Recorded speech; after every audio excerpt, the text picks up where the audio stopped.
കരയുന്ന സമയത്ത് എന്റെ കവിതകൾ എന്നെ തേടി വരും, എന്നെ നോക്കി പുഞ്ചിരിക്കും. മാറി നിൽക്കുക നാട്ടുകാരെ, മാറി നിൽക്കുക കുടുംബക്കാരെ, ദുഃഖങ്ങൾ ഇനിയും തീർന്നില്ലേ, കുരുത്തം കെട്ടവൻ മരിച്ചില്ലേ. കരയരുതമ്മേ, ശപിക്കരുതേ, ഈ ഹൃദയം പറഞ്ഞത് കേട്ടവനെ. പാവങ്ങളെ പറ്റിക്കുന്ന ദൈവമേ, എന്നെ സ്വർഗത്തിലേക്ക് കൊണ്ടുപോവല്ലേ. കണ്ണ് തുറക്കട ചങ്ങാതി, യാത്ര പറയാൻ സമയമായി. ചുമലിലേറ്റി കൊണ്ടുപോകുക, ചിരിയോടെ എന്നെ കുഴിച്ചുമൂടുക.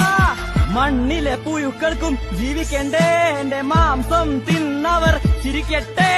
കരയരുതേ നീ കരയരുതേ, എന്നെ ഓർത്ത് നീ കരയരുതേ.